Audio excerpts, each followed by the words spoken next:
This video is about sleeping outside on the Camino de Santiago.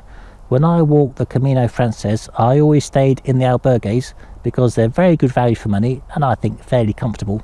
But looking at the online forums, quite a few people like to sleep outside at least once or twice because they see it as a good way to save money, an important part of the Camino experience. It's an adventure and it's a good way to avoid the snoring and the bed bugs that the albergues are famous for. First of all, we'll look at the legal aspects, and for this part I've had some very good help from Geordie. He contacted me first of all wanting to know about sleeping outside. I didn't know very much about it, so we investigated, and Geordie has some very useful insights into how the laws in Spain work.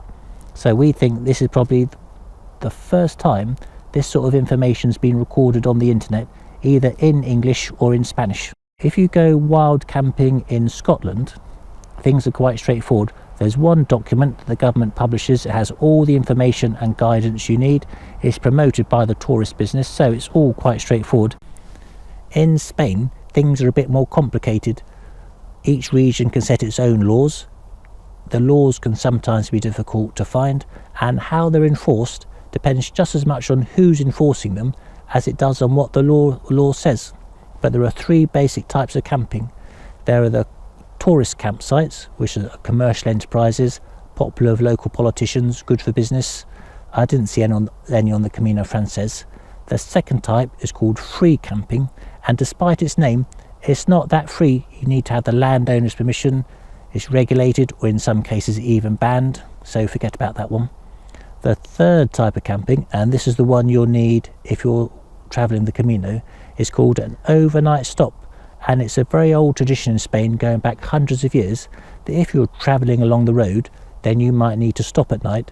And if you stop just before sunset, you only stay one night and then you set off shortly after sunrise, then no one can stop you from doing that, not even the landowner.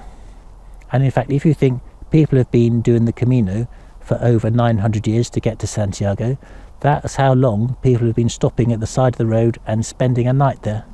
In 1966, the Spanish government passed a law recognising it, and that law is still in place. Each region has slightly different laws for camping, so we'll look at those now. And the Camino Frances goes through 4 different regions. It goes through Navarra, La Rioja, Castilla y León, and Galicia. So let's look at Navarra first.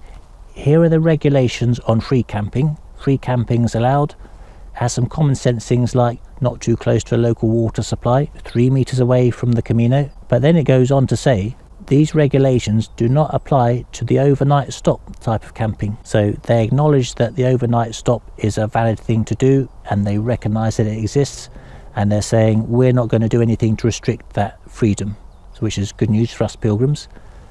Galicia goes one further. Although they ban free camping, they say it's okay to do an overnight stop, and in fact they use the same definition as was used for the 1966 rule. So that's 2 regions where overnight stops are recognised and still supported. Then things get a bit more difficult.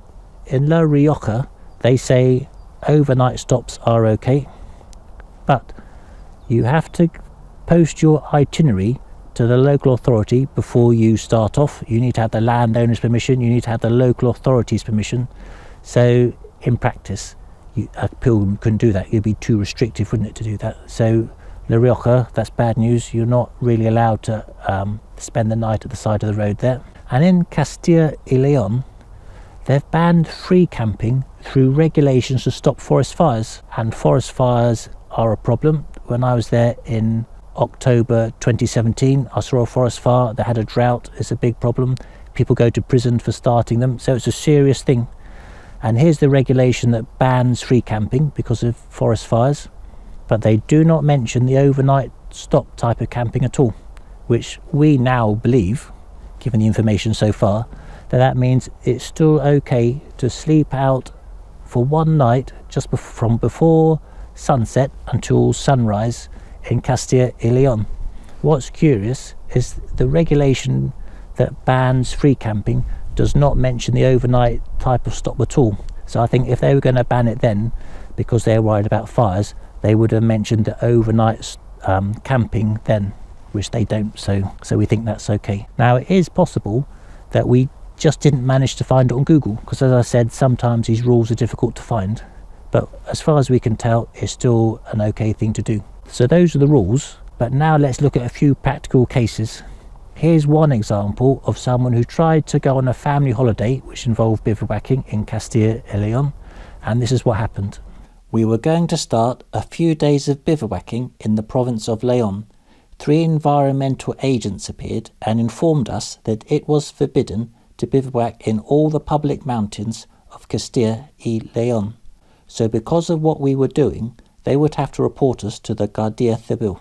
Here's another example, a bit more Camino specific. On the Camino, I saw how pilgrims are moved on simply for putting an awning up to spend the night, which seems unfair to me. For almost everyone, a pilgrim is a Euro with legs, and they want you to pay somewhere. The ideal way to save money is simply to bivouac. I mean, a sleeping bag and a mat, nothing else. In the summer, it's certainly possible because of the temperatures. This summer, I intend to do it this way. When I know the Camino Francés, I will structure the stages to finish in some forest or similar place to bivouac. It's very unjust that to bivouac you have to hide, but this is justice. So for some people in Spain, this isn't just an issue of camping, but it's become a symbol of how the authorities treat people's freedoms and how political preference or business needs are prioritised over those freedoms. But being good pilgrims, we want to try and see the issue from both sides. Each year, over 250,000 people walk the Camino. Farmers already suffer disturbance from the pilgrims.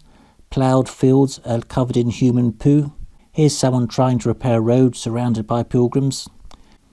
If all pilgrims slept outside, then there would be more strain on the farmers, and the local people who run the albergues would lose out as well. Given the way that some of the fields are already treated as toilets, it's inevitable that more rubbish would appear.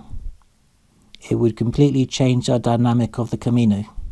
We've looked up the rules, we've done it all conscientiously and we've taken it seriously, and we want to respect the rules of Spain. But it seems no matter what the rules say, how they're implemented is not always the same. You know, you could be asked to move on even though you feel you've got a legitimate right to be there.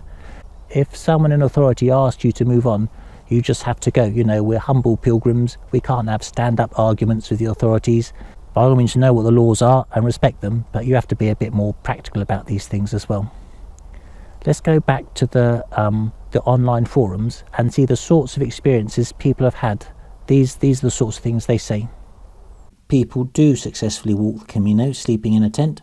Camping with explicit permission is common in albergue gardens or land near an albergue, for example, and people often ask the locals where they can camp. Regretting taking a tent because it's heavy and albergues are cheap and more comfortable. Camping away from the Camino track and trying not to be spotted seems to be preferred when people don't have explicit permission or they feel vulnerable. There are places along the Camino where you could put a tent, arrive at dusk, set off at dawn, and no one will mind. Paying a small fee to use the albergue's facilities and then sleeping in a tent rather than in the dormitory. Camping in towns is not allowed, and camping near towns is more difficult, although some people report regularly sleeping in church doorways. People do sometimes get moved on. So people on the Camino, they seem to have a common sense approach. They try to get the landowner's permission first. If they can't do that, they find somewhere discreetly out of the way so they're not causing anyone trouble, and then they set off at first light. And I think any pilgrim having a common sense approach, following the rules as much as they can, don't start any fires or leave rubbish or cause any damage. But apart from that, I think if you're sensible, you should have a successful, happy pilgrimage sleeping outdoors, either all the way along the route, apart from La Rioja, or just doing it once or twice for an adventure. So far, this is all theoretical. I have slept in a tent before. I have wild camped in Norway, but I have never slept out in just a sleeping bag, so I thought I'd better try that out.